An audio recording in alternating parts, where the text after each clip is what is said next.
conveniently though. Yeah, you definitely need density and viscosity to calculate it. And I just didn't expect that, but. Well, I thought he would have just provided those values, so. Well, I thought he would have just provided the viscosity or density, and then we would all have like, similar numbers. Now we're all going to have like different answers because depending on what you used. I mean, whatever. They should all be around the same. Was that the last one? The one we just turned in this morning? I hope so. I hope so. Because that's like really start focusing on the project. No, that's really not fair. It's a good project. That's what I'm saying. I have to focus on the project. I was surprised that we had homework. We have homework, midterm, and project. I'm not surprised. We have another midterm? That's right. We're going to have another midterm, right? It's Yeah. The take home. Dude, that's going to be so terrible. Because I know it's not going to be like Venom. Not going to be like, oh, this is interesting. Plus 10 points. It's going to be like, oh, this is not what I was looking for. 1 point. You know, I had an entire point off on one of the homeworks for not putting my units in like math. Yeah, my final answer had units, but I didn't show how the units canceled out. And I got a whole point off for that. So it's month to month? No, it's like they put you like a but Man, I got a new computer. No, I saw it. Did you see it? The purple case. Isn't it pretty? It's so beautiful. It's a 13-inch. MacBook Pro. so you don't have to stay. I already had Office, so I just transferred all the programs from my old computer. So just your old MacBook is just dying. Yeah, my old MacBook was just dying. What? And I was like, I was telling Dr. Leach about it. I was like telling him the problems I was having. I still don't know what it And he was like, wow, that sounds like the problems I'm having with my MacBook. is. Yeah. I was like, yeah, his is like a couple years old. Mine was like 4 years ago. And then I told him, yeah, and then my hard drive crashed. And I think it scared him. And he was like, oh, I think I'm going to go to the Apple store and take it. With you, It was running really slow. Programs would like mysteriously.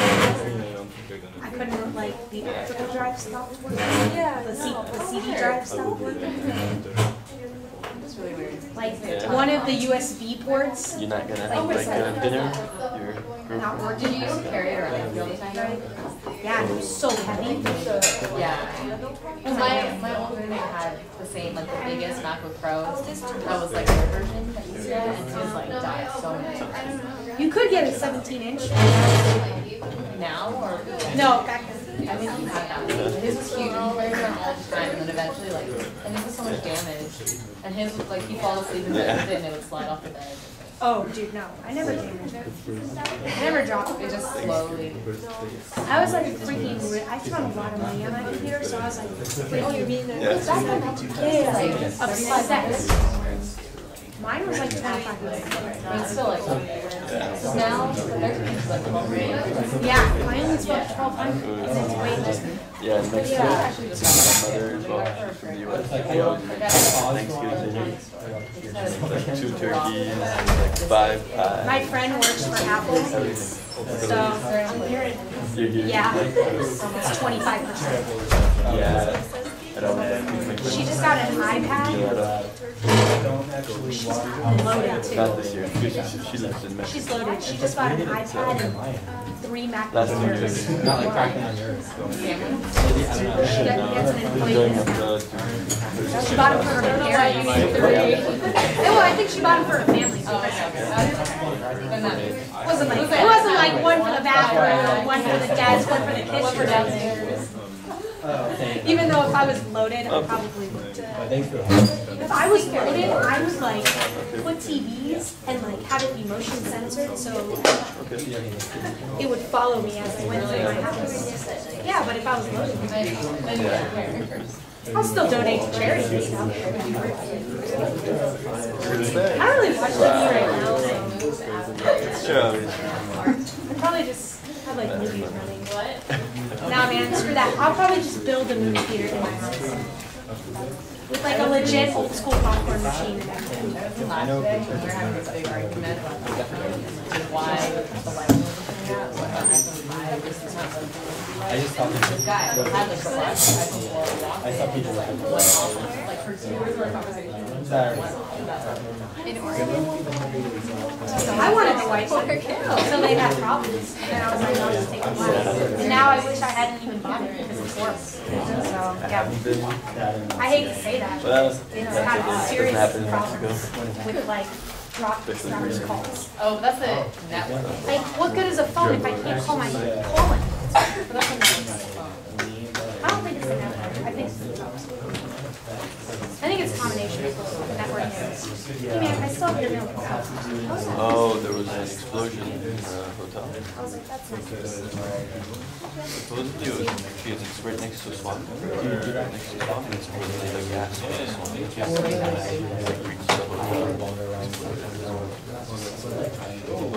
I remember my the hotel where I think 6 Canadian.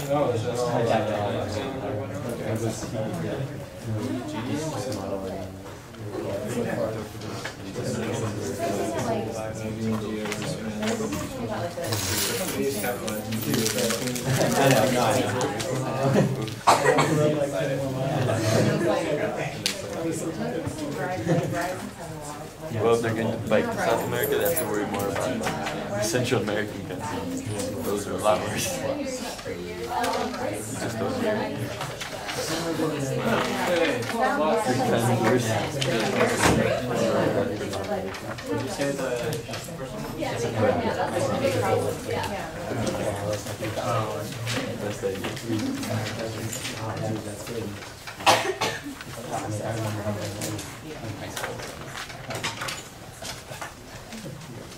We're going to study the numerical solution of diffusion equation which I started in the last lecture.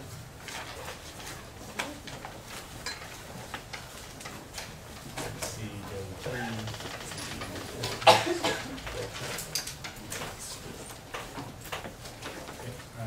solving this numerically means you need to find T for bunch of x and t values. So you can think this like a matrix.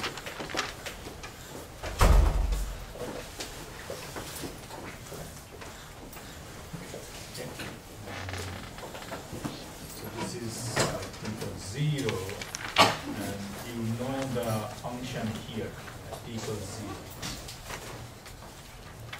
So this is like your initial condition. Okay. So you start here at t equals 0 and you discretize the space into points like x1, x0, x3, x6. So you take a finite length and you divide into like a lattice, divide into a bunch of discrete points. And the same thing you do for time.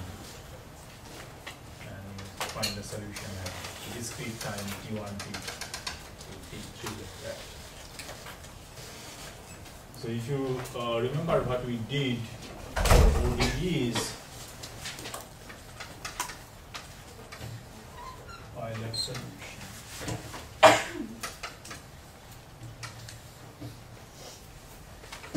Suppose we are solving dx dt kx and x0 equals some number 0.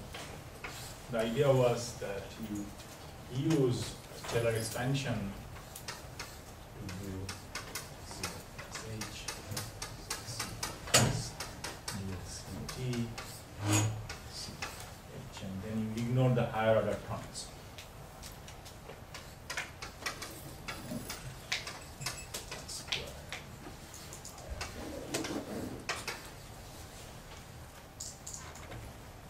And then dx dt you replace by this equation.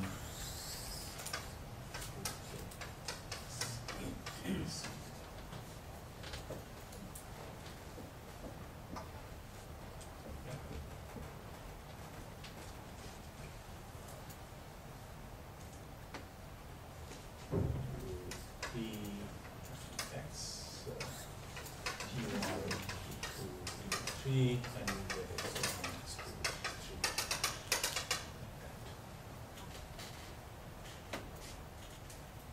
So you can think that solving ODE is like calculating the values along the time axis. But now you have a bunch of discrete spatial points, so you are not evaluating along only the time axis, but along the spatial axis. So you have a matrix. As for each node or site on this matrix, you have a value of the function. So in general, C at I and time t.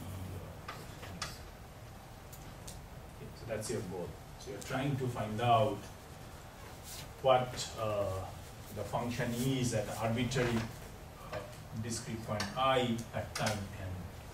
Okay, so that's your goal. When you start from the initial condition, and then you go step by step in the time direction. So it's in a way it's a bit different from doing it exact solution like separation of variable, because when you do separation of variable, you don't use this boundary condition first. You rather use it at the end, the initial condition, right? T equals 0. Whereas here you do it like you start from t equals 0 and then you move forward in time. And why you do that, that will be clear from the way you set up the equations. Okay, so you have two derivatives. One is this first derivative in time, del c del t, and then the second derivative in space, del 2c del x2. And both you need to replace using some sort of finite difference. Okay. Now these two are not equivalent in a sense that here you use a formula called central difference.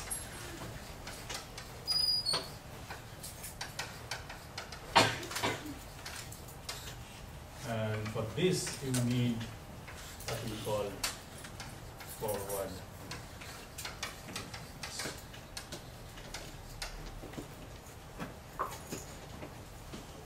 Are you familiar with this this nomenclature? Like, do you know what forward difference is?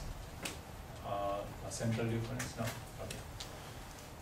So I'm going to explain that. I think I already started in the last lecture. Didn't I do a formula for central difference? Yes? Maybe, right? Mm-hmm. Going to end, but I'm going to go over it again.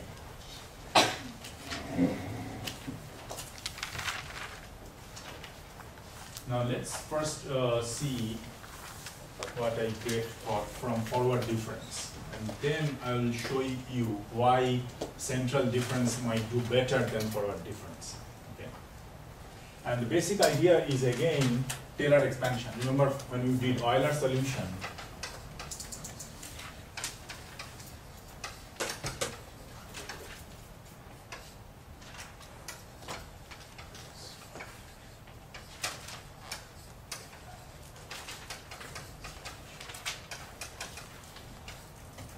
the same idea here. We are also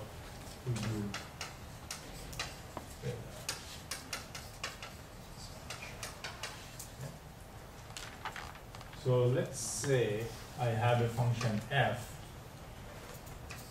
and I want to do Taylor expansion of that function. I plus 1 and n. Now this is the first coordinate is for spatial direction x, and then this one is temporal coordinate, so it's for time. Okay, so I represents discrete. I is the discrete index in the spatial direction, and n is the discrete index in the temporal, in the time direction. Now, when you write a partial derivative, you remember, if you take the derivative with respect to space, you keep the time fixed. When you take the derivative with respect to time, you keep space fixed. Okay, so that's the general idea behind partial derivative. So you keep one or more than one variable fixed, and focus on one variable with respect to which you take the derivative. And the same idea here.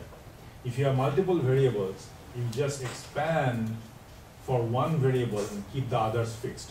Here you have two, so I keep the time fixed and expand the spatial direction. So if I do that Taylor expansion, let me know if you don't understand anything. Fi plus df dx at I times delta x. So what I'm doing is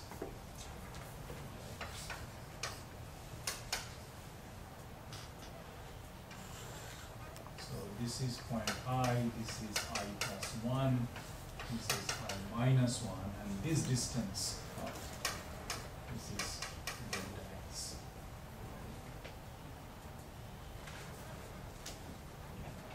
Plus, no, this is delta, no, that is delta x, plus half d2 half dx2.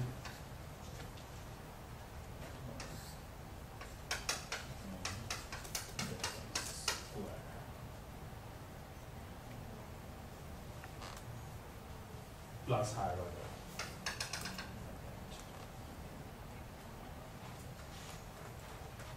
Are you with me? Okay.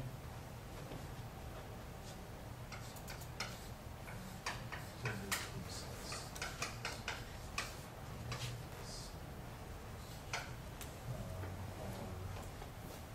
let me write it slightly different way.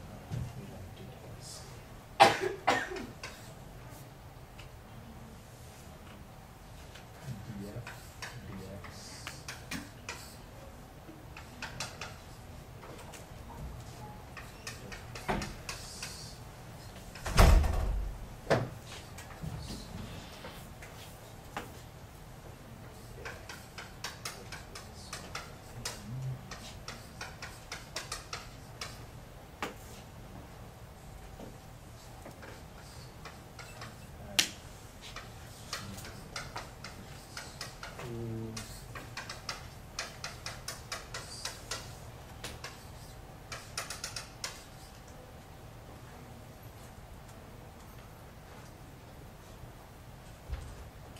Are you with me?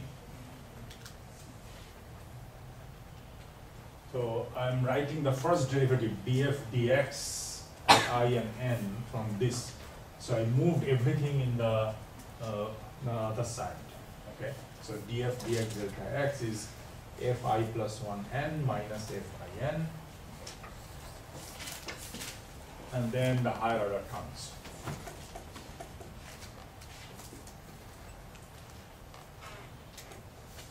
Does that make sense? Okay. So df dx in is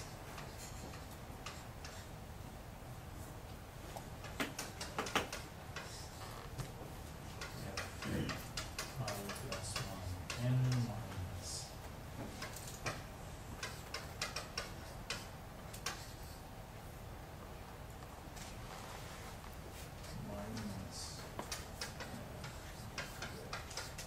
dx2 delta x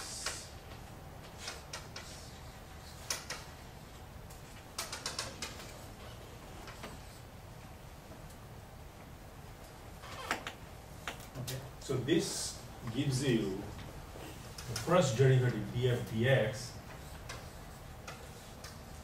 It's called forward difference.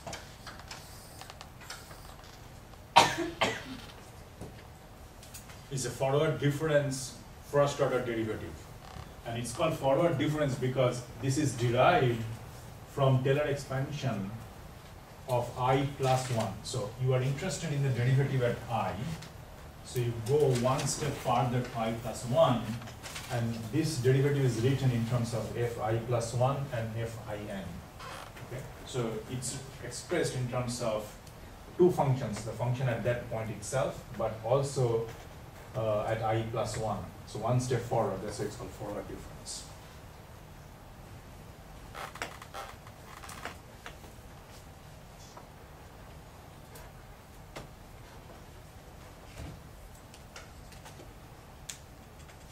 Now, this now becomes delta x.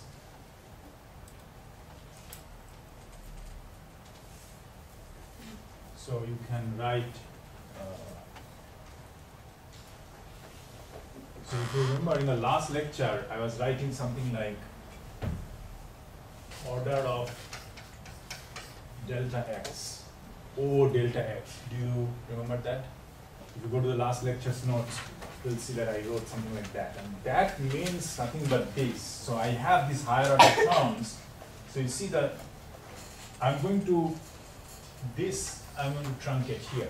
So I'm going to write my definition of first derivative as this, the first two terms, and ignore everything from this d2f dx2.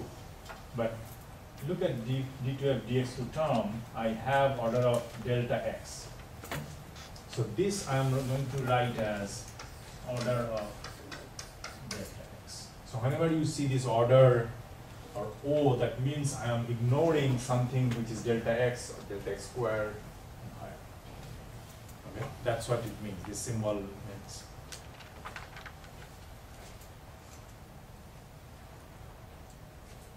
So this formula is correct up to order x, delta x. Now let's, so can you tell me how do I calculate the second order derivative? So this is first order derivative. How do I calculate d2f dx2 using forward, by only going forward?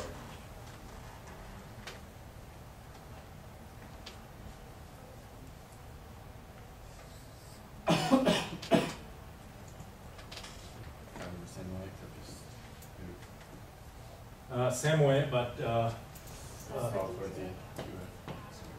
I mean from this, if I want to do it from here, the problem is this involves df dx. I don't want it. I want in terms of the function, only in terms of the function.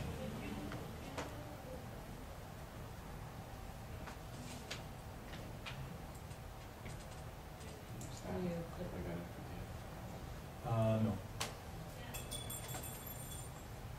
So the way you need to do, you need to go one step further to I plus 2. So let's do I plus 2.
Now,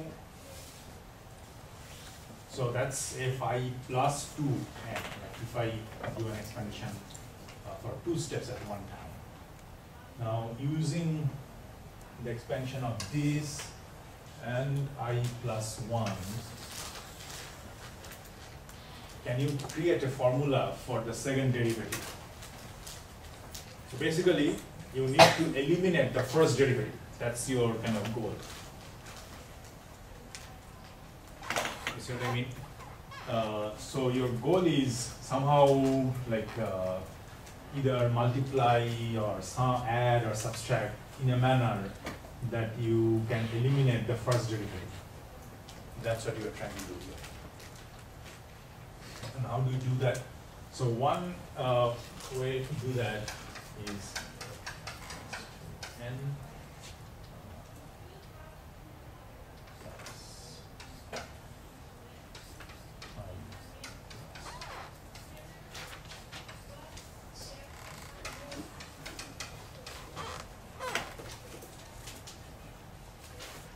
let's see what this gives us.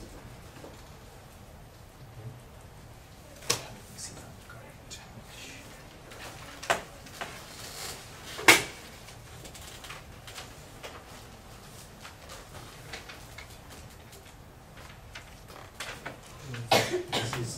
This has to be minus 2.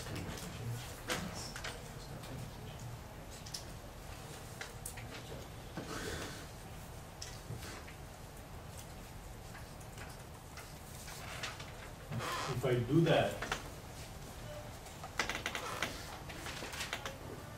let's go term by term. First, this term. So I plus 2 has FIN. This also has FIN. So I'll have FIN minus 2 FIN plus FIN. So that term is gone. Are you with me? That FIN term from these three combined cancels each other out. Anyone who is not with me? So the first term is gone. The FIN term is gone from now let's take the derivative term. For the derivative term, I have df dx in delta x minus 2, this has 2 delta x minus 2 df dx minus delta x. Okay, so df dx in 2 delta x. That's what I have from I plus 2, and from I plus 1 I have df dx, so 2 times df dx delta x. Now this also cancels each other. So the first term is gone and this derivative is also gone. Yeah. Let's see the next term. What happens to the next term? The next term I have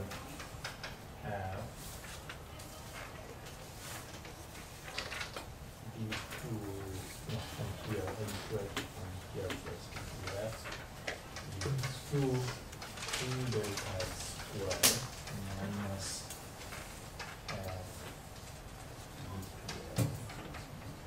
d2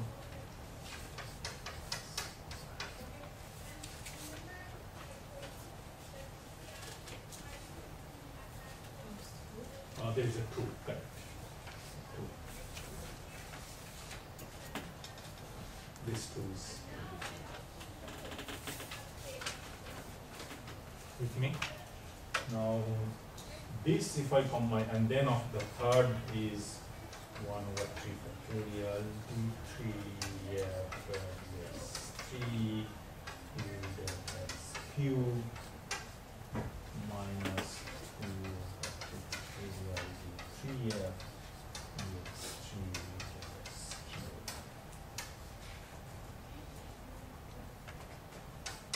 And then higher order.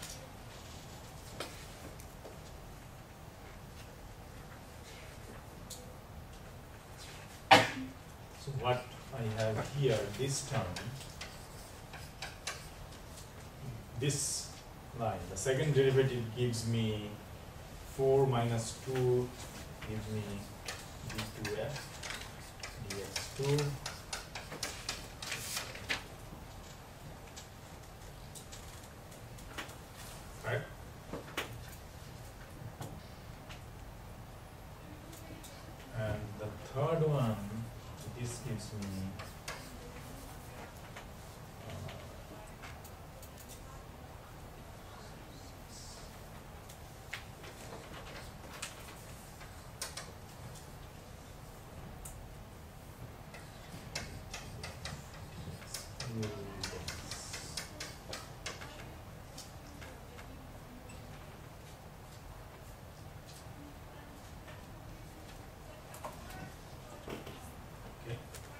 So now if I combine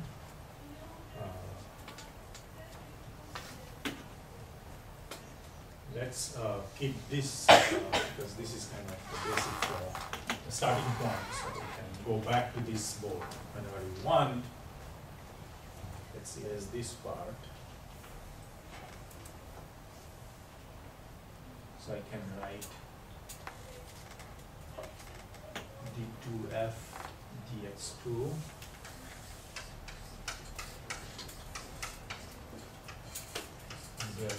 x squared as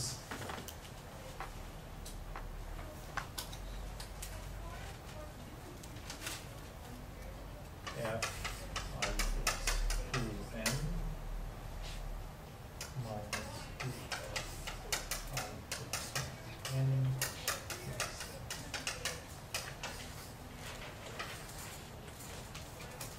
plus something times delta x.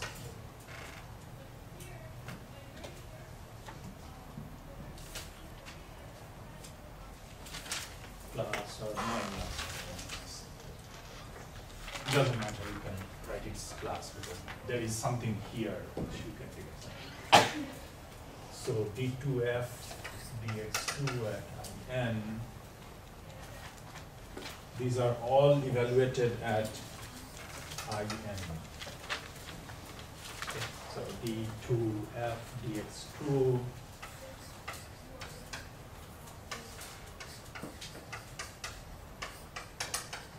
in is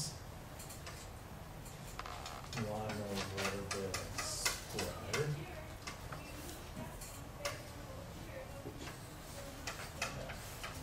I plus 2n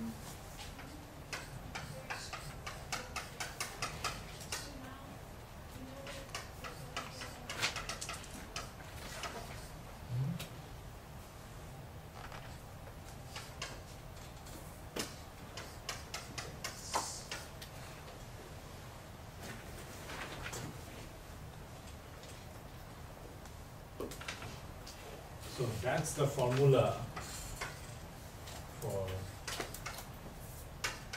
second order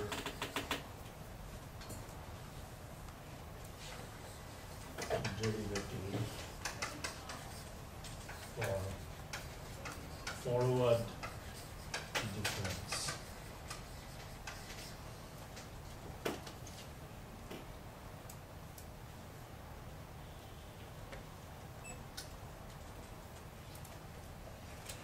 Okay, so we have this as the forward difference, and then we already derived another formula for the first derivative.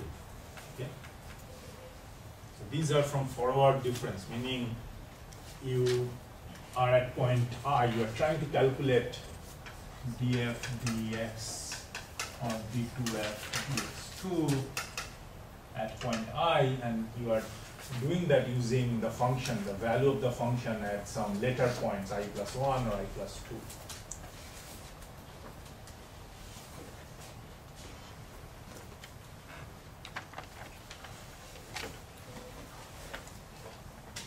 So that's why the name forward difference. So can I erase this first line and keep the forward difference derivative? Is that okay? And then I'll show you the central difference. So let's erase this part and keep the formula for the first derivative dx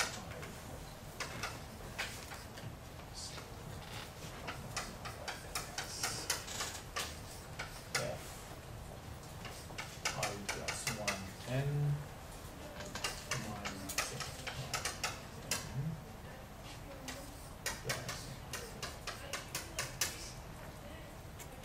and you might need this formula if you have a term like, for example, some constant mu del c del x. Often you model transport in biological systems using a diffusion term and a convection term like this. So this represents sort of convection in one direction or directed transport. And if you have that, you use this first derivative term to model such a transport.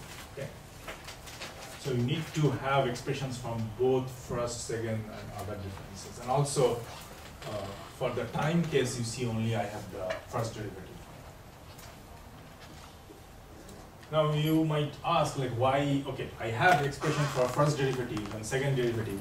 Why don't I just go and solve this equation? The reason why I need to show you this is because it's a better approximation. Okay, that's all. So here, you see that I am ignoring something order of delta x, but you'll see in a minute that when I do central difference, I'm going to ignore something order of delta x squared. Okay. So let's do central difference. Let's see how central difference works.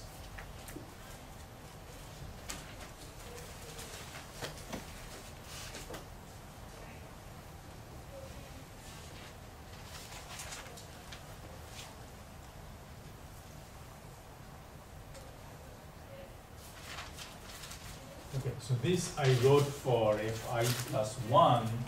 Now let me write a similar thing.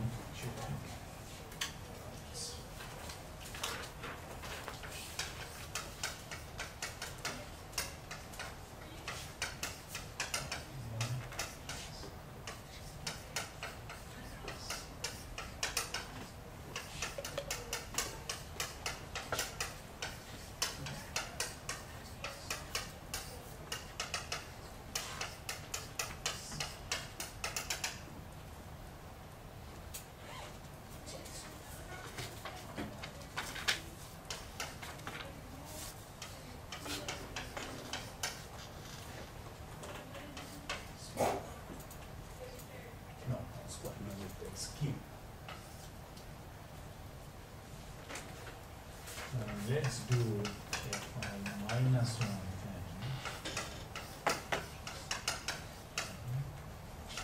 minus, I might have done that in the last lecture.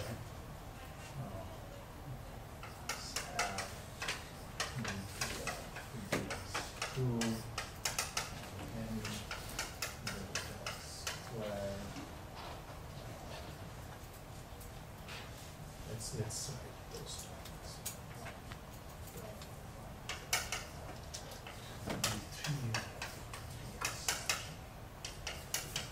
Q.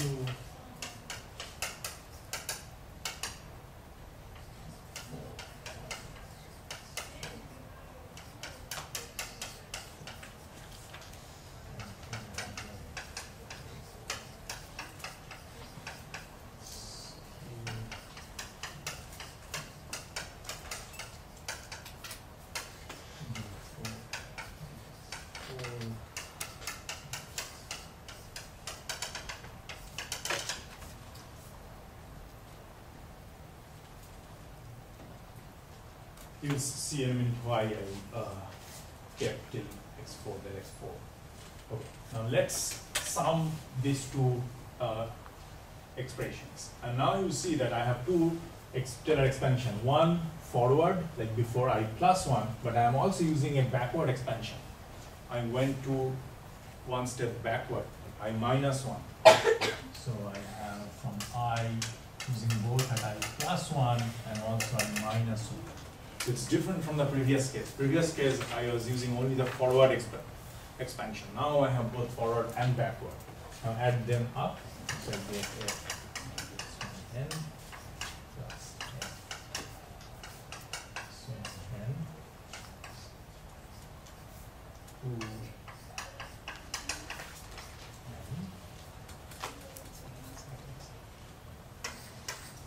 The first derivative cancels each other because of the opposite signs.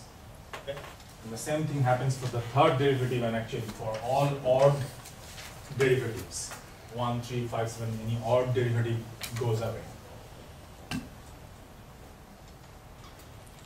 So, d2f is 2.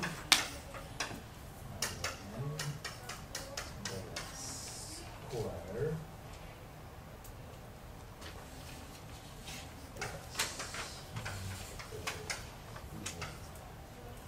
factorial d4f dx4 dx.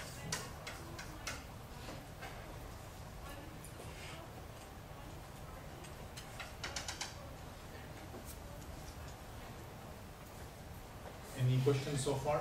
You are all okay with this? So then I can write d2f dx2 dx squared as plus 1n plus I minus 1n minus 2f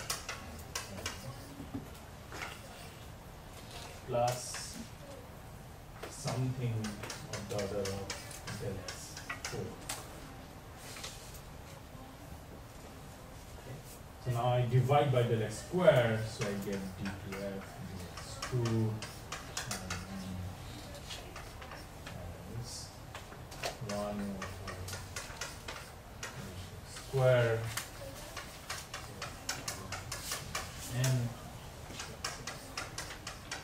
minus 1 minus 3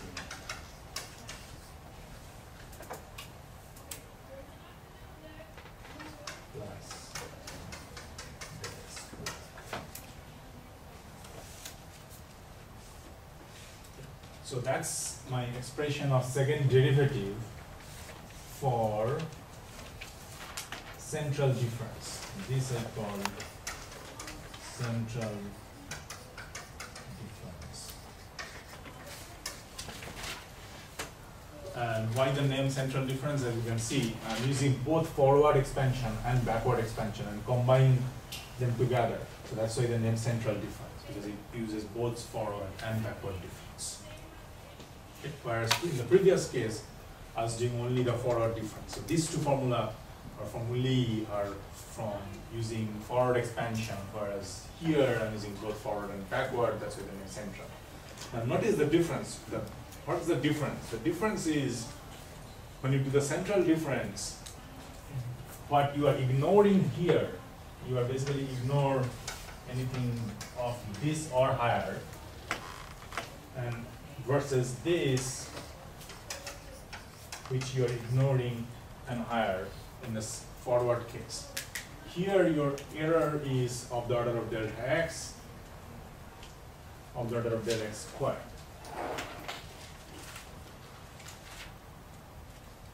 Okay, that means let's take this problem. So you are solving this diffusion equation. Say your x is total, you are solving between 0 and 1, and you are choosing delta x to be 0.1. So you have say 10 points, you are solving it over 10 points. Okay, so your spacing is 0.1. That means if you are using forward difference, you are making an error of the order of 0.1, your error. Whereas here, if you use central difference, you are making an error of the order of 0.01 because I have delta x squared. Okay. So that justifies why central difference does better than forward difference. Because you have less error. It's a better formula. Okay. Does it make sense? So for this derivative, for the diffusion equation, when we are going to do numerical solution, we are going to use this expression, central difference expression, for the second derivative.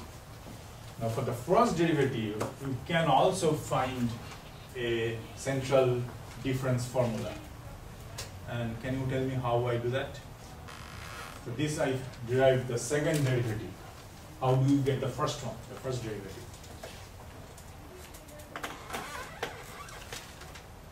Yes? I plus 2 instead of No, just using I plus 1 and I minus 1. Just using those two expressions. 2f I plus 1. 2f I plus 1. Subtract the two. Subtract. So you need to subtract. So if you, I found this by adding I plus 1 and I minus 1. If you subtract, if you subtract, you see that this cancels. and the second derivative cancels, but this plus and this minus with the minus sign in front becomes plus, so you end up with the first derivative. Okay. So if you subtract this becomes negative, this becomes positive, so I have two positive first derivative terms, so this gives you the first derivative formula. Okay. And you can see that in the book, and also I posted it online today. You can see the formula for first derivative central difference. I can write it down. Let me write it down.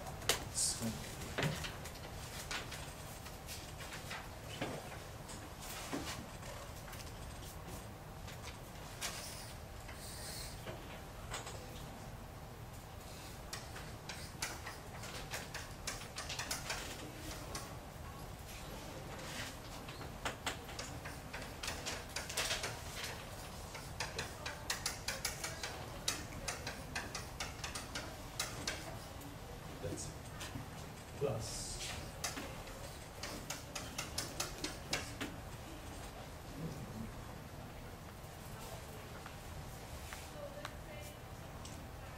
so again, you see the first derivative is also better approximation, because here also you have delta x, whereas central difference gives you delta x squared.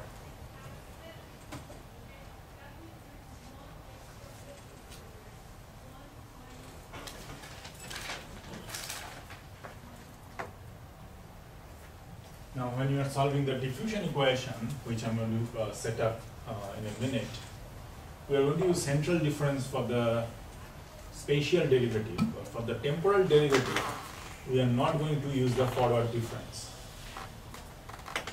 even though that's a better approximation.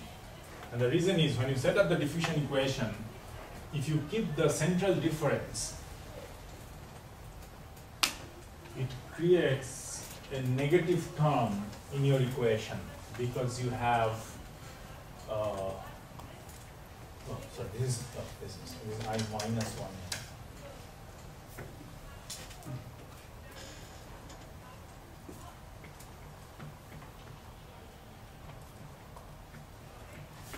So the first derivative actually does not involve in, and that creates a problem.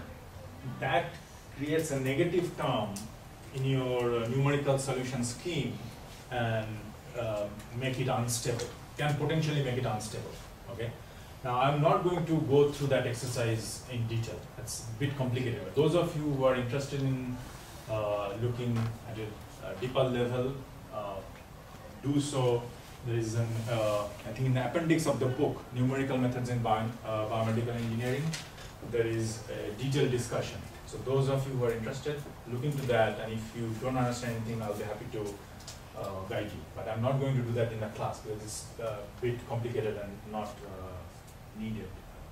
I'd rather focus on the solution of specific equations.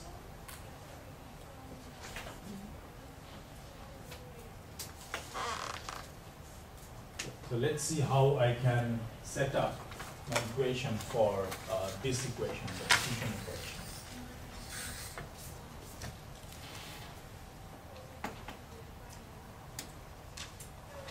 So let me write central difference formula here.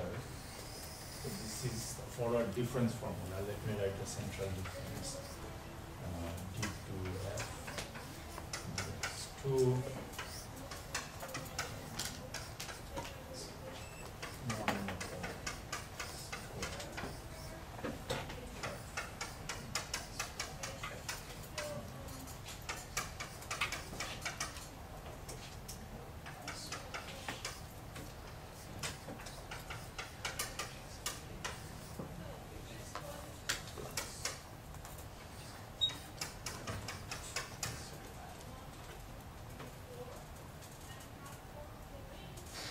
So we are going to use actually this. I will not need. I will need this. So let's set it up.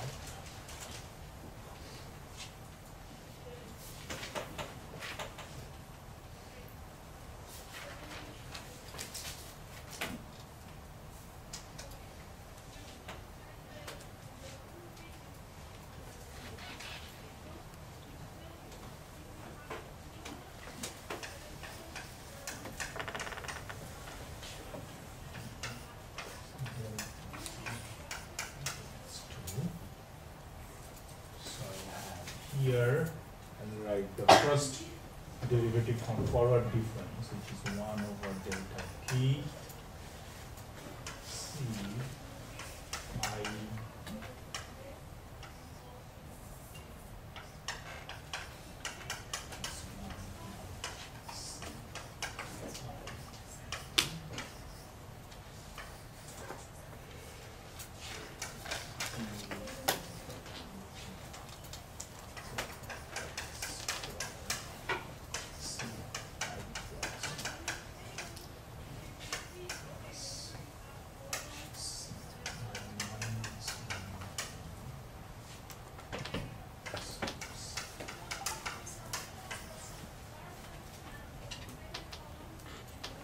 Yes. You said this is the forward difference equation, right? Forward, correct. So what's the difference between that one and the central?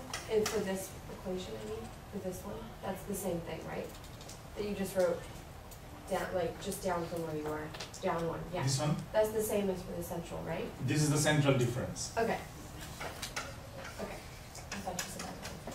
This So is central. this is the forward? What's the forward? This is central and these two are forward. Okay.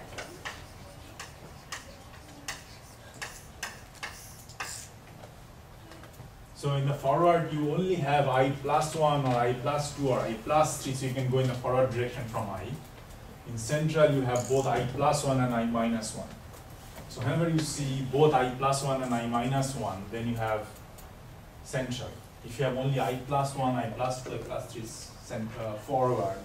And one I did not write, which is kind of reflection, you can think of this. Like you only go backward direction, similar to forward.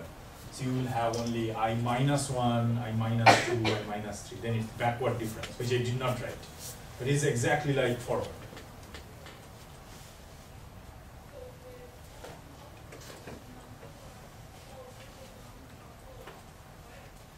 Now del C del T, if I write from the forward difference, are you okay with this expression? So F is replaced by C. Now look, here I was taking the derivative with respect to I, or spatial direction. But in this case, I'm taking the derivative with respect to the temp time, or the second variable. Okay. So had I done that for F, dF, or rather del F, del T, yeah, I wrote D2, but probably the best way to write is del M. I N X 1 over T F I N plus 1.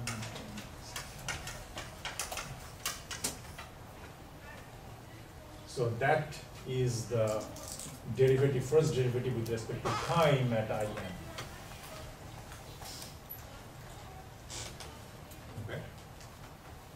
Now, in this case, the function is not f, but c, so I write it c I n plus 1. C. That's the first order derivative from forward difference. And you see that I'm going only in the forward direction in time, not in the back direction. That's why it's the forward difference form.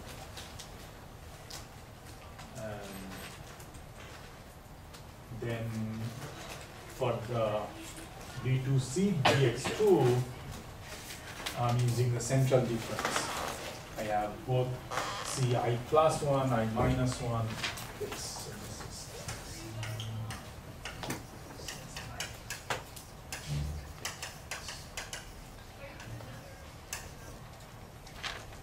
and this is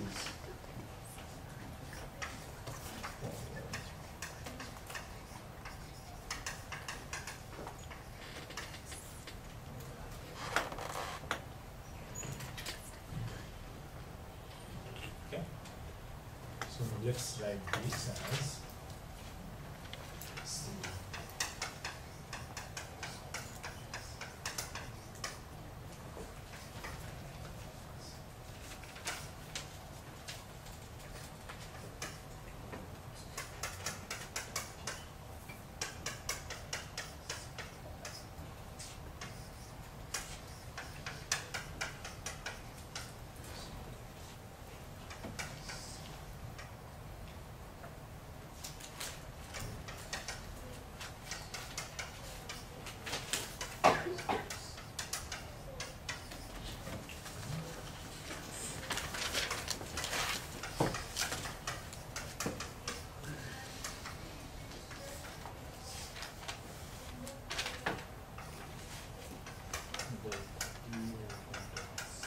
square C I plus N plus 1 minus d del T plus 4 C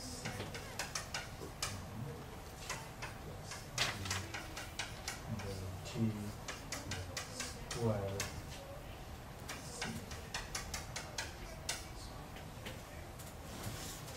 So that's the formula we are going to use to solve the PDE numerical.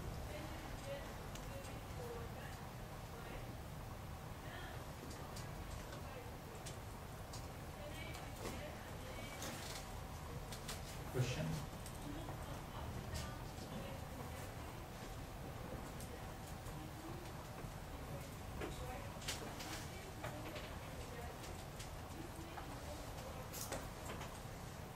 So I moved CIN to this side, to the right side.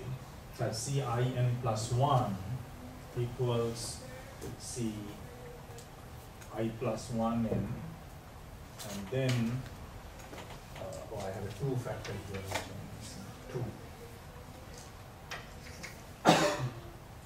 So this becomes a plus. So 1 plus 1 CIN minus 2 times d2d delta t over del x squared CIN, and then I have the CI minus 1 coming here. Do you follow the calculation? Anyone who don't see how I go from this step to the next one, the last one? Tell me if you don't see it, I can explain it in more detail. But it's pretty straightforward, right? From this step to the last one. So that's the final step which we are going to use to solve the equation.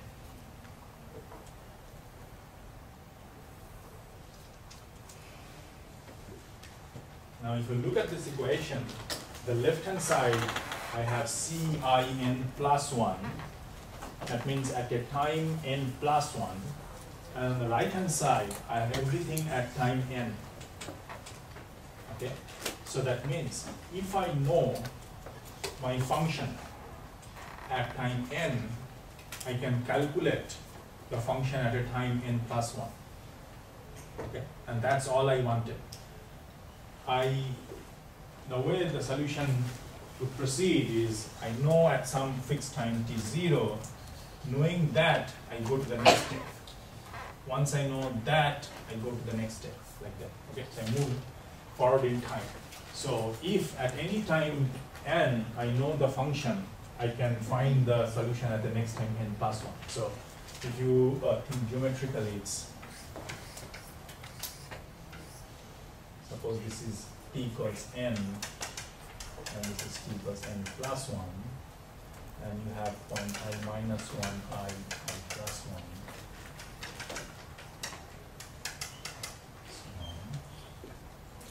And if I know C I minus 1 n, C I n, and C I minus 1 n, so I know the function at this 3 point, I can calculate the function here, Ci n.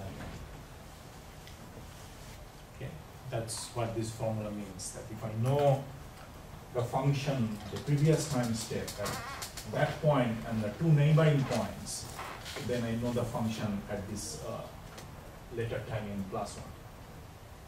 Okay.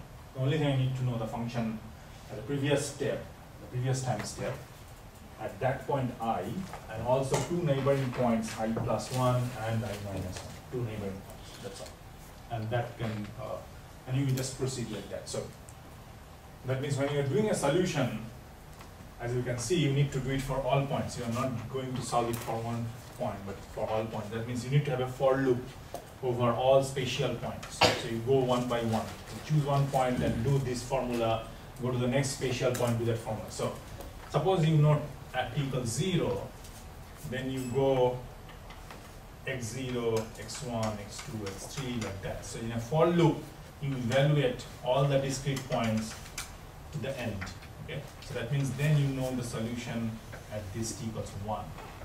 Once you know t equals 1, you do the same thing again for t equals 2. So you need to have 2 for loops, as you can see. One for loop is over the spatial points, and then you go in time. So I have another for loop over time.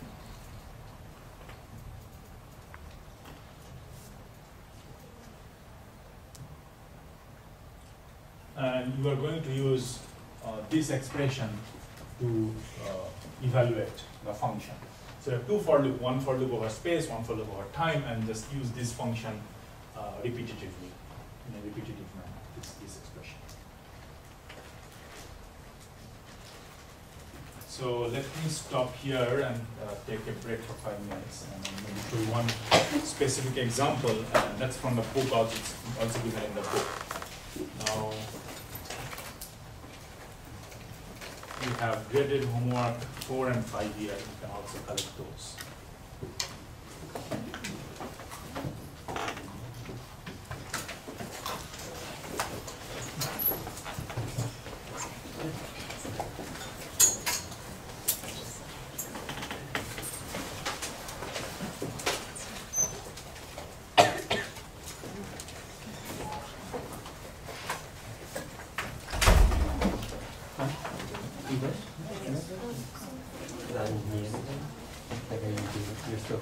Yeah, I'm still doing it.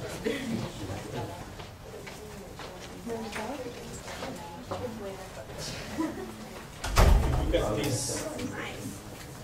The second term, I have 1 minus something, which needs to be positive. Which can be positive, and the values of delta t and delta x. No, I know. Which would be the case if you did the central difference for the first release.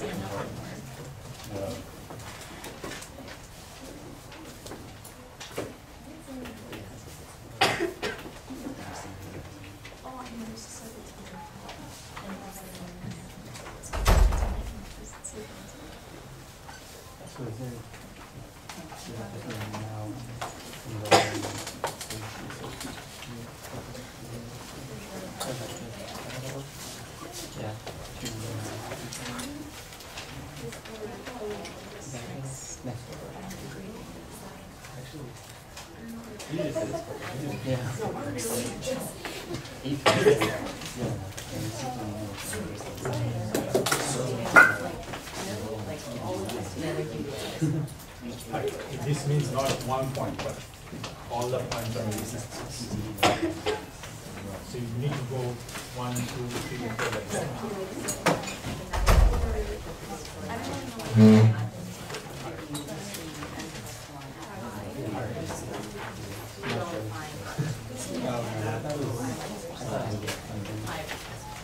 You need to use I minus 2, I minus 1.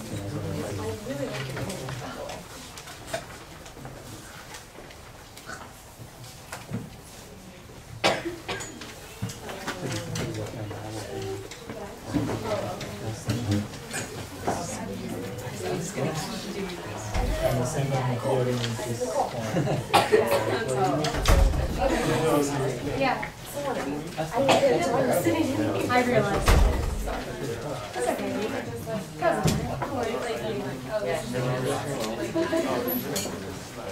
I'm going to search.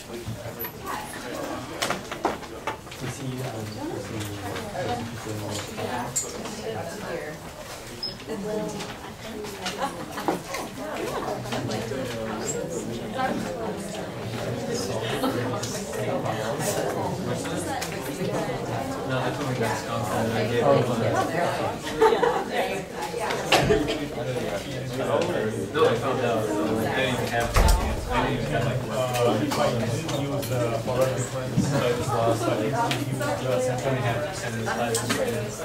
I don't. My dad would say that. Say like, I'm home for your heart. Shoot, no. Actually, I would say like, you're healthy. When I have Yeah. Like, thanks for looking out for me. If you go back in time, you have to record. Yeah. Oh, I think Oh my god. so that's why. Yeah, no.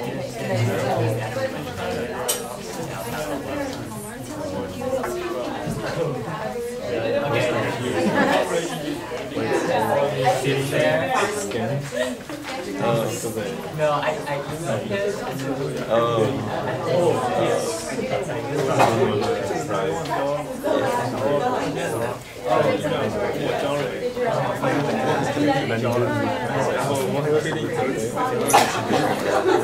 I got one, which is fine.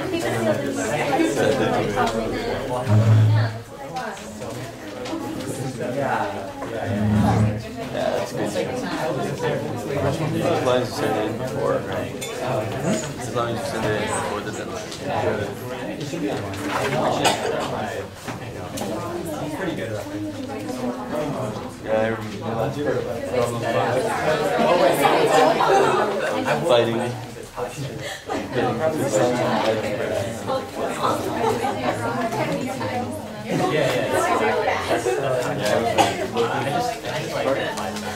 I was like,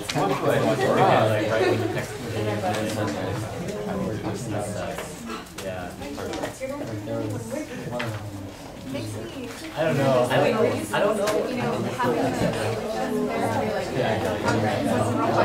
and your house is like States, but if I didn't have that, I think I was gonna do I would have loved it. Mine's like that thing, how it's like shot. Or I would have left it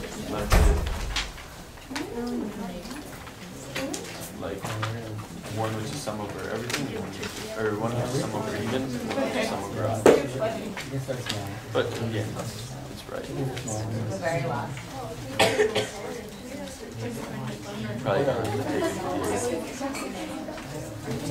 Probably not really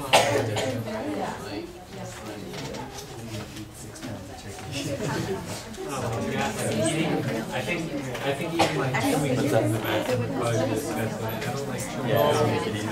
So I showed you how to do the point IN. So when you are trying to calculate CIN, you are using I minus 1, I and I plus 1. Now if you want to calculate the same for I minus 1, it's the same idea. You need to use the values at I minus 2, I minus 1 and I. Okay. And if you want to calculate at I plus 1, you do I plus 1 and I plus 2. Okay. So the point at which you are calculating and two neighboring spatial points. So that's the idea. Now, if you are at the boundary, suppose you are here, then how do you, so if you are at 0, and of course you can do at 0 at previous time step, you can do at 1, but how about -1? How do you go left? That's a problem, okay? Now, it depends on the boundary condition. So for example, if you remember the problem I did exact solution in class, this leukocyte diffusion.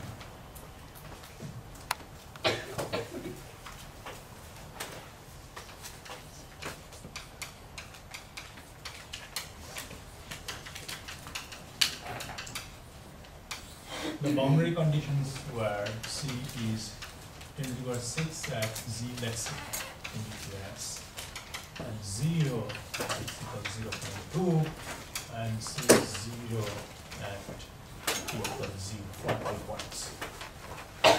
And if you want to solve the same problem using a numerical solution, so that means you are given at T equals 0, all points are known, all are 0 at 0.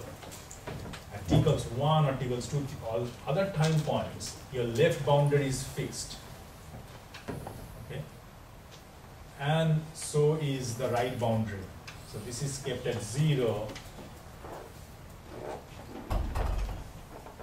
C is 0 here, and C is 10 to the power 6 in the left boundary. So for the boundary points, you don't have to go -1 or at the end, when you are at N or L, you don't need to go to say L plus 1. You don't need to go out beyond your boundary, so because these values are given. Okay, so that's you do from say 1, 2, 3 to L minus 1. Because if you look at the formula, if you put a 0 here, you need 0 minus 1, which is C minus 1, and you don't have that. Or if you put L, then it becomes L plus 1, which is beyond the right boundary. That also you don't have. Okay? So you don't do the boundary points, you don't evaluate the boundary points. You only use this formula for the points in between. Okay? And the boundary points you do through the boundary conditions. In this case, the boundary is fixed at both boundaries. It's 10 to the power 6 or 0 at both boundaries. It's a bit easier. You might have a condition which called Neumann condition. Neumann condition, you don't have the value of the function, but you have del C del x equals 0. The derivative is 0. Okay, and what you do there, you use this forward difference, this formula, not the time, over space. And you see that fi plus 1 minus f, this is the difference, this is the derivative. So you make this to be 0. Okay? So if you are doing at the boundary point,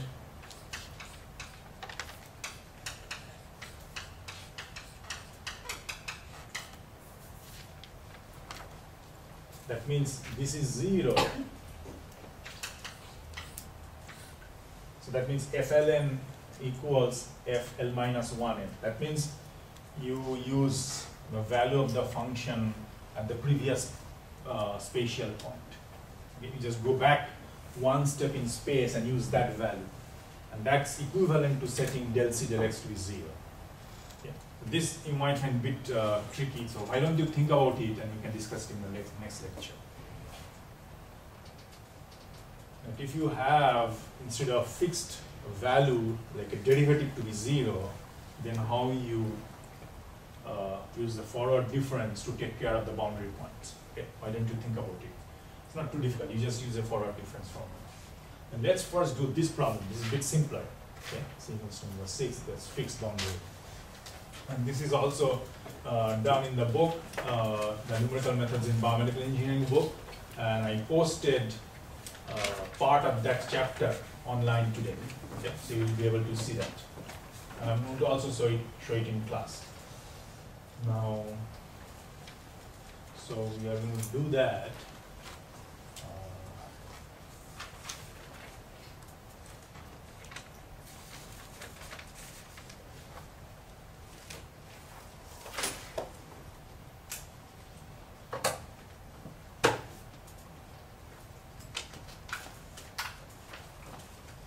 Let me distribute problems at 6, which I also posted.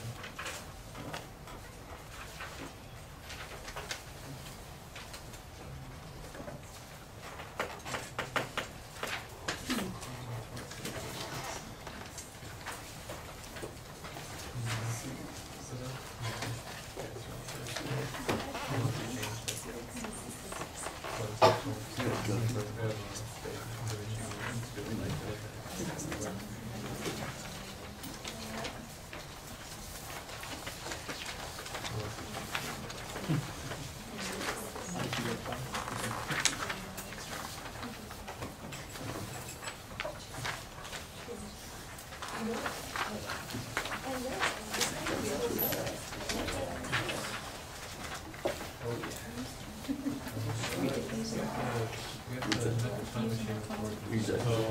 basically, you need to solve this diffusion equation with two different boundary conditions. Okay. One is this fixed boundary condition, and then that's part C. The part A and B is actually this, del C del X equals 0. So you first do an exact solution, like I did for the other case, and then you do a numerical solution and you compare your result. And how do you compare the results of your analytical solution to your numerical solution? How do you do that? Right. So you need to plot the solution from your analytical or exact approach, and then compare that to the numerical solution. Okay. And in the last lecture, I discussed how to plot the solution. Correct? Do you remember? I did that? Or no? Yeah. And okay, before I go and show you the numerical solution for this, let me discuss a little bit about this boundary condition, or actually recapitulate whatever I did for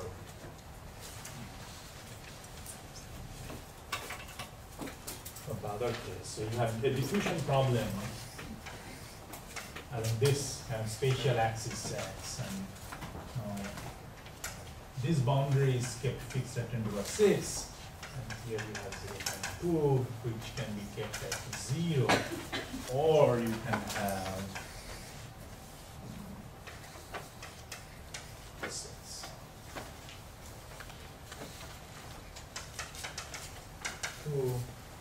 And del C del X equals.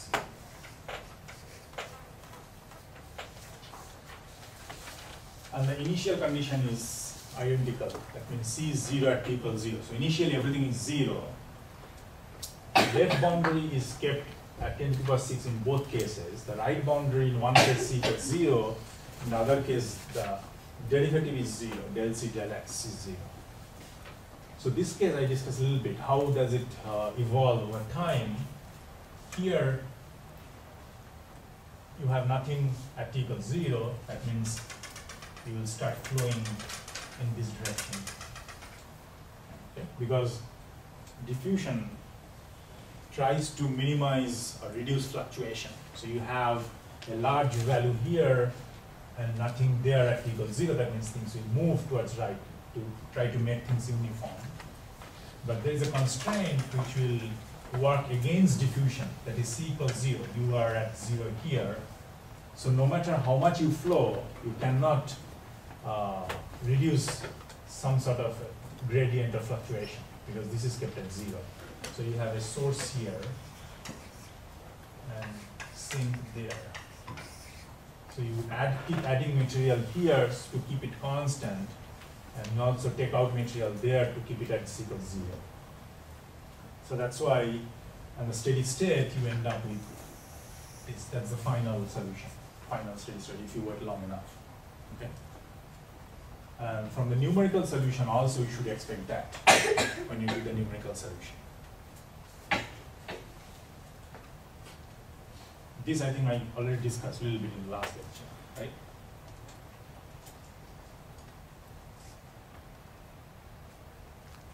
Now, can you tell me, if I try to give insight into the diffusion for this case, what can you deduce in a qualitative manner? What can you say how the profile, diffusion profile will look like if I change the boundary condition here on the right side? How will things change?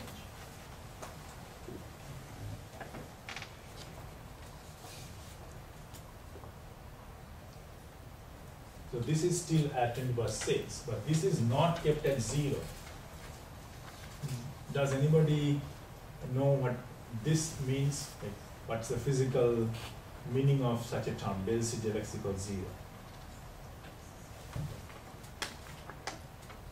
So this thing is called flux, meaning the rate of change of C at here. If this is 0, that means nothing is flowing along this surface. So this was a complete sync. Whatever reaches here, it's taken out. That's why it's at 0. And this is like a wall. So nothing flows past that boundary. Okay? So whatever you diffuse will be kept inside. Nothing is flowing past. So how it's going to look like as over time? Things are going to move towards right. And then what will be the steady state? The final solution. Everything remains at a constant. That's the final steady state.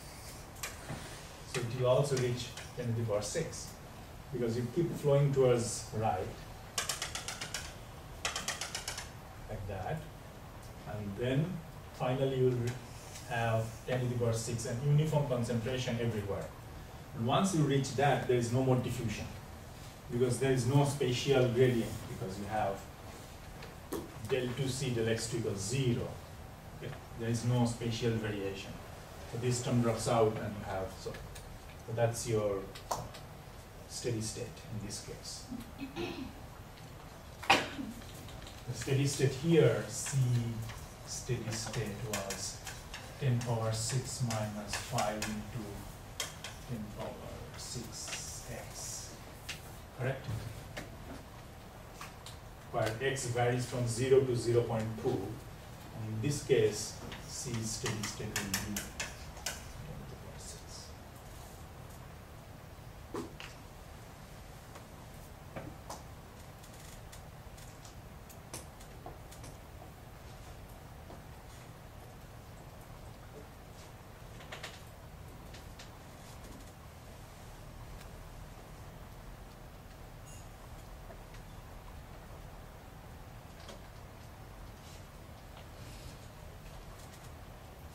Now I can stop here, or I can show you quickly how to do this on a computer. What do you think? We go ahead and show it to you. Yes? Are you guys going to be here on Wednesday? I'll be the only one.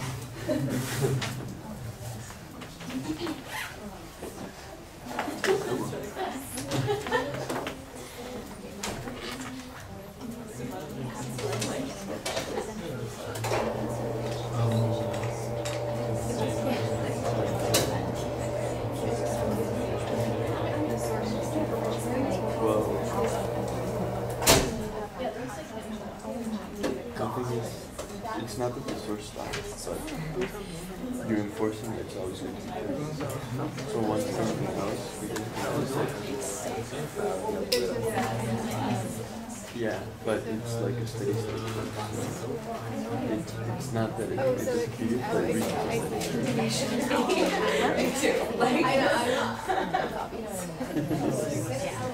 yeah. Sure. Yeah.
Separation of verbs.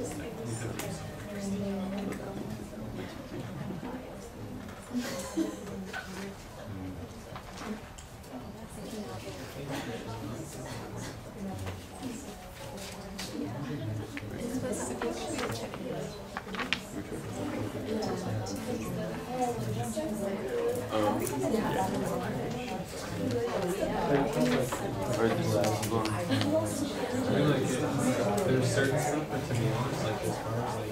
Yeah, it's slightly like that. Have to walk. For some, you know, Differential uniform. Any like contributions stuff, I have never had Yeah, you really have really just that it's like I said, I just don't have issues producing. Well, I need to restart my computer. For some reason, it's not working. Let's see.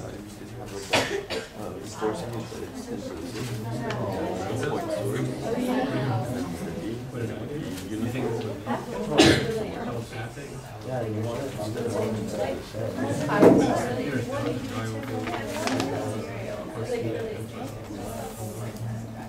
You're probably going to release that. Like if you're It's okay. initial condition. We can go back before it's complete. So it's all. Just have to wait. It might take us 10 years. I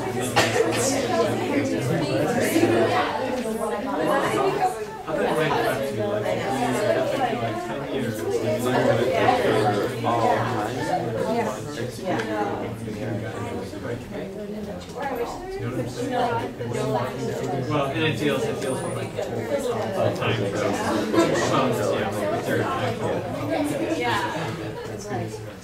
And basically instead of having uniform all the way, you have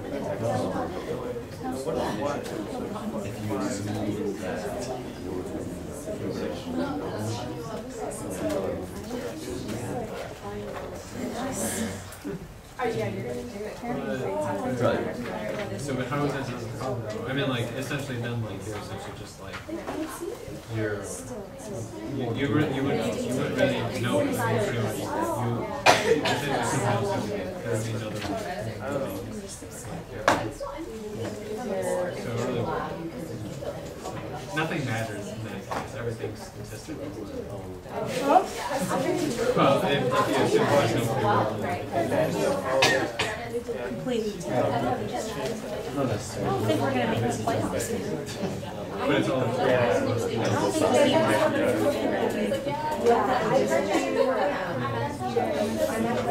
It's so And terrible. basically, you're saying like the downside. Right, but I mean, like, essentially, you think about like how much, I mean, like, when you actually create a. oh,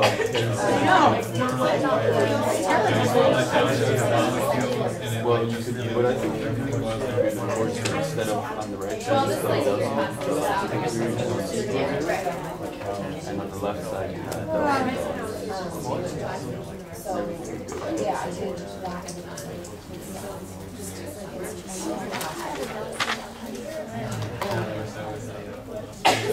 I knew there was a first summer internships I went there.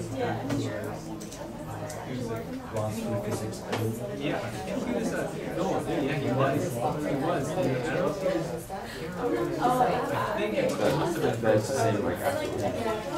Yeah, I think he was like a senior. So, yeah, can I have this?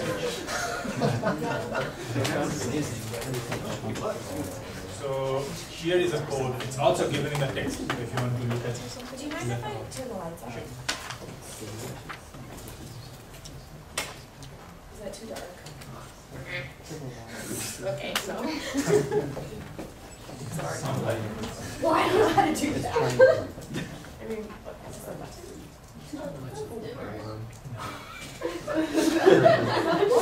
It's okay. Yeah, you can drag.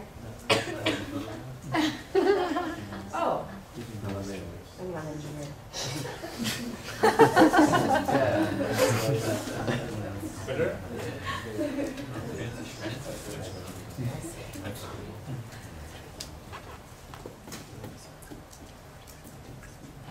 So if first, the way I did it, I first defined a bunch of parameters.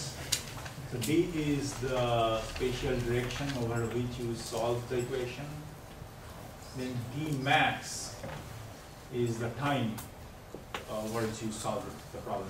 So 0 to 100.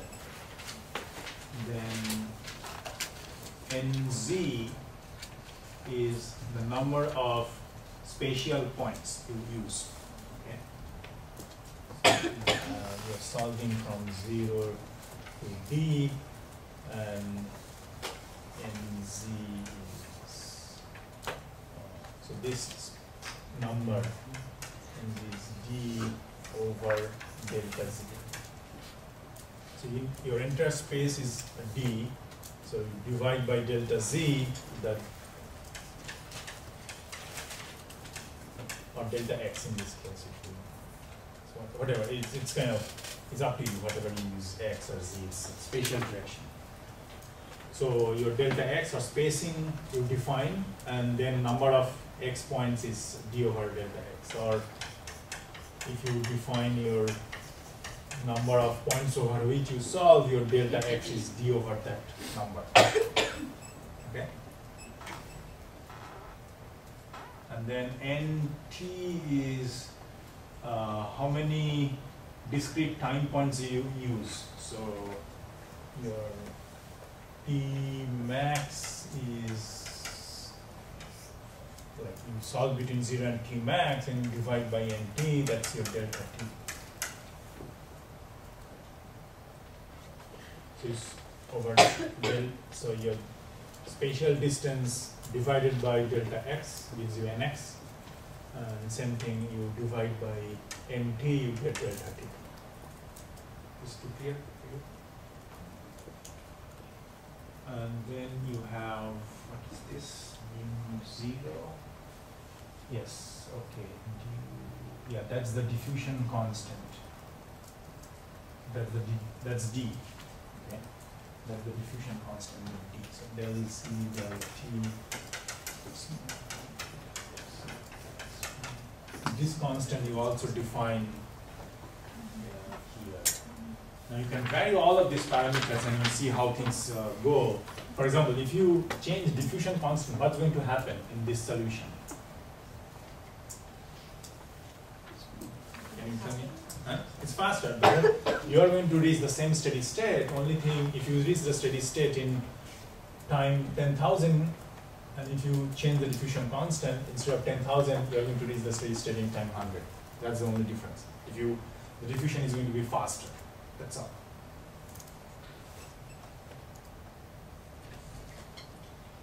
Now, in terms of those parameters, like how many time points, how many spatial points, you are restricted by this second term. If you look at this second term, 1 minus 2d delta t over delta x squared, this can be positive or negative depending on these two terms, like 1 and this 2d delta t over delta x squared. Now, the reason why I could not use central difference is because I wanted each term in this expression positive. So this is positive, this is also positive. Now, this term can be positive or negative depending on the parameters. If you use the central difference, this would be negative all the time. So that's why I had to abandon central difference. Now, with forward difference in time, you need to make sure that you choose your t and nz in such a manner that this is always positive. Okay? So that's why I will have a check for that later somewhere in the process. But let's see, before that I defined my initial condition and the boundary condition. So B initial is 0, that's the initial condition. And B left is 10 to the power 6, the left boundary is at 10 to the power 6, the right boundary is at 10 to the power 0. Okay? So these three initial and boundary conditions. Yes? For the case on the right up there, would that be 10 to the power 6? The right boundary condition is still 10 to the power 6? Okay, for this case, the right boundary condition is del C del x equals 0. Okay. So this is the final steady state. This is not the boundary condition. Okay. Now dz is d over nz. dz is delta z. Like how many? What's the spacing or delta x? Okay. This spacing.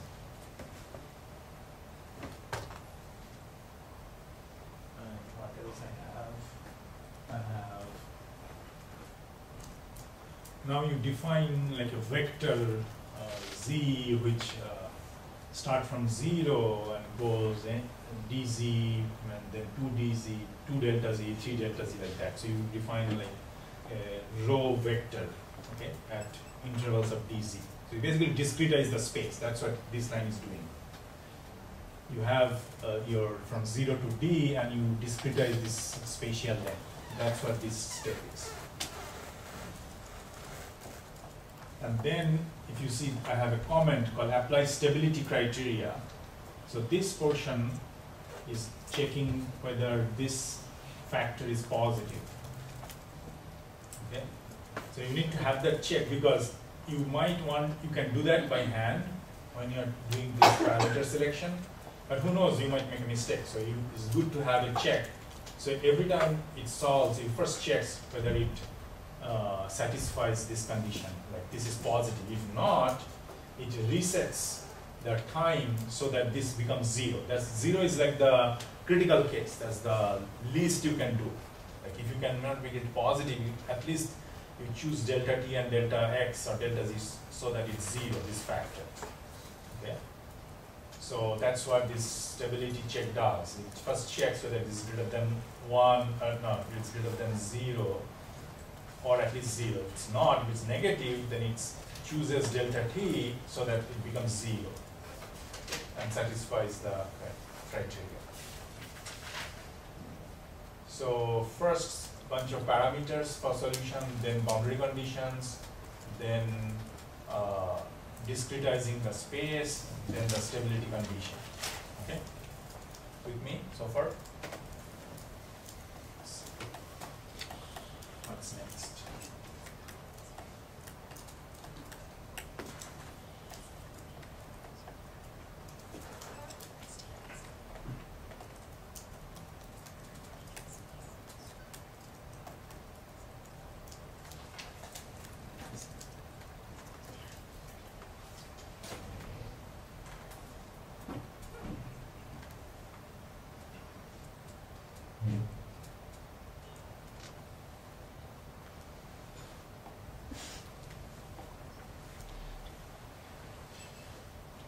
So then you do the solution. So you create a matrix. So you first again you discretize the time direction. Just like you discretize the space direction, you need to discretize the temporal direction. So that's what this is. And you know what ceiling is? Ceiling is the integer function, like t max over dt, make sure that nt, the number of temporal points you solve, is an integer. So if it's say 1.9, ceiling gives you 2. So it chooses the higher integer, like closest higher integer.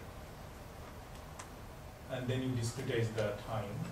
Okay, now create a solution matrix. So initially you have a 0 everywhere. So you kind of initialize the solution to 0 and then you put different points. So this is like a nz plus 1 times nt plus 1 matrix.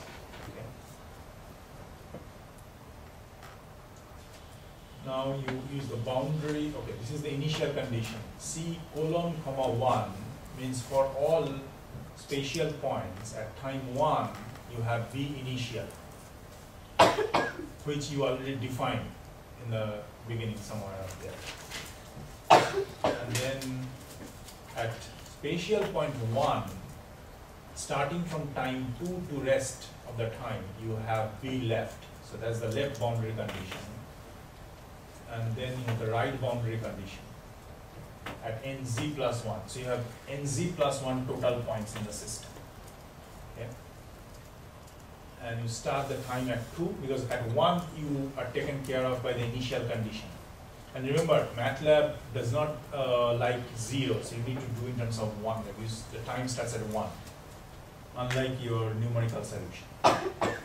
C1 is at v initial, then from 2 to nt plus 1 you have the left boundary, and then from 2 to nt plus 1 you have the right boundary. So these 3 lines take care of your initial and boundary conditions.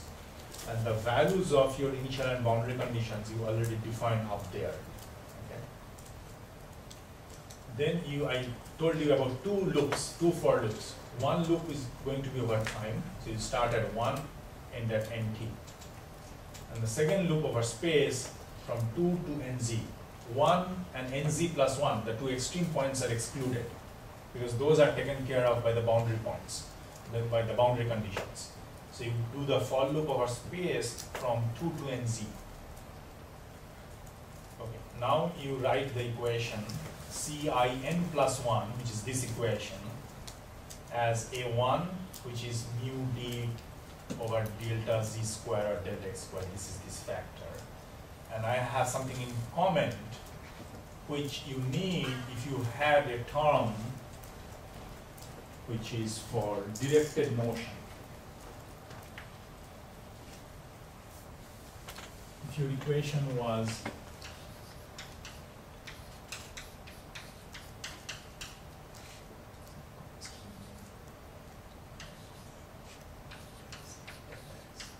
if you had such a thing like a directed motion term, then this you would have these two additional terms.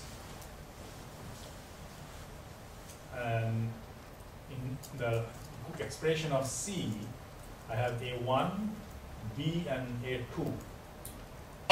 Now, if you look at A1 and A2, they are identical.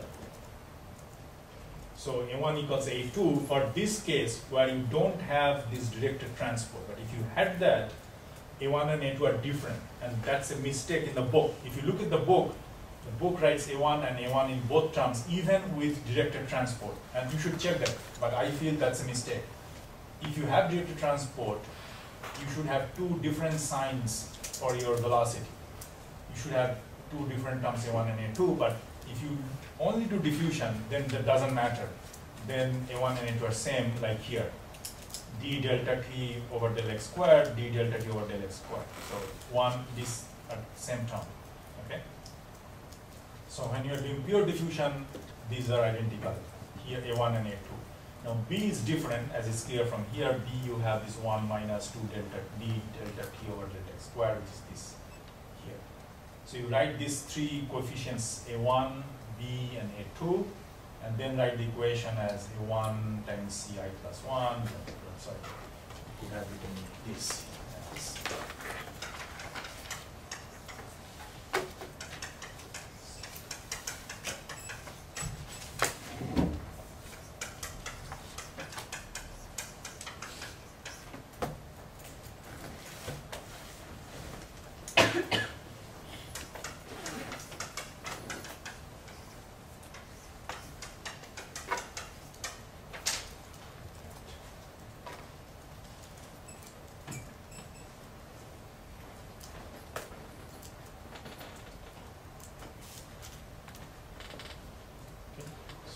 A1, B, and A2, these are these coefficients which you define before, and then you write this expression. And then you do the calculation over two loops. One is over the spatial loop, and the other is over the temporal loop. That completes the calculation. You calculate Cin for all spatial and temporal points. So basically for the matrix, you get the C values, and then you plot. So this is a plotting command, and let's see what it does. It plots. Okay, so K basically chooses how many. It divides the time into a bunch of values, but I think at the end you plot only for one time point. Okay, so let me quickly show what you get from the solution here. Yeah, there's some things probably I do not understand, but it's supposed to give you multiple time points, but when I do the solution, I get one time solution, right? Solution for one time. So let's see. So I saved everything in this file called leukocyte migration. Let's see the leukocyte migration. So the command line you type.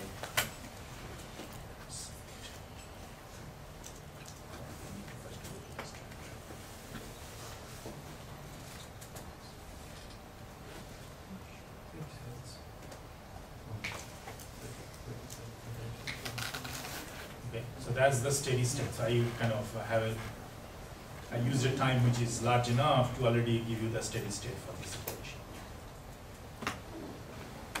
Let's see if I can do that.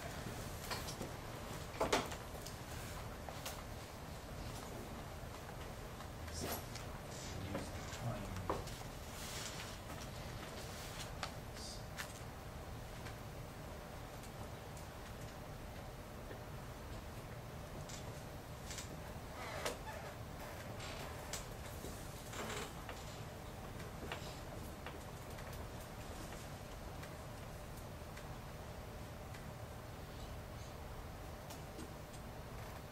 So this is sometimes the diffusion.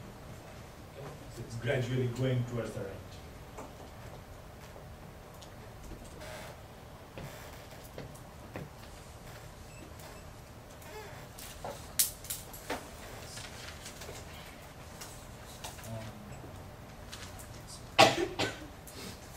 This is probably not going to do it.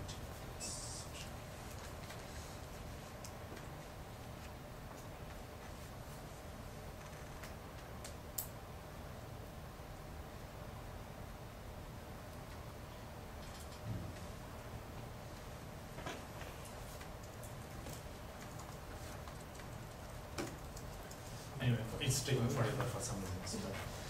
But you see how things are done. You can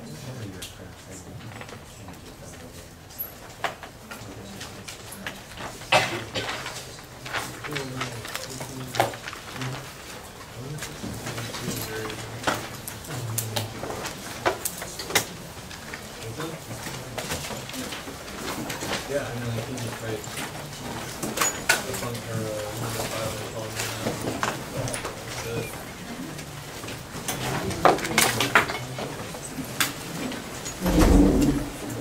probably are there. It's not around enough that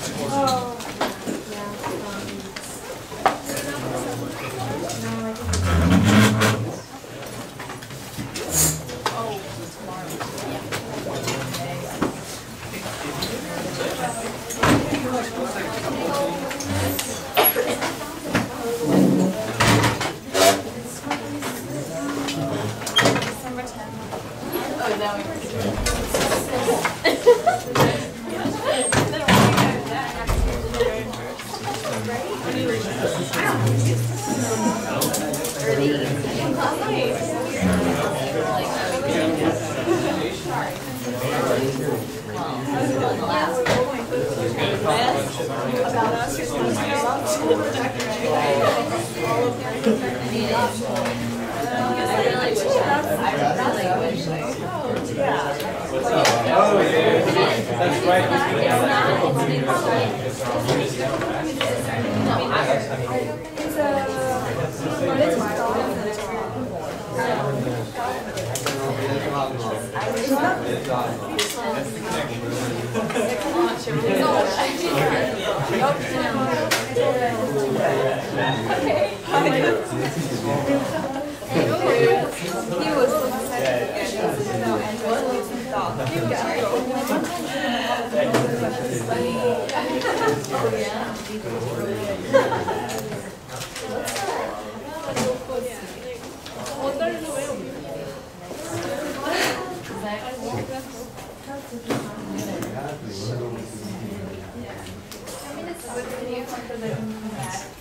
Oh, yeah.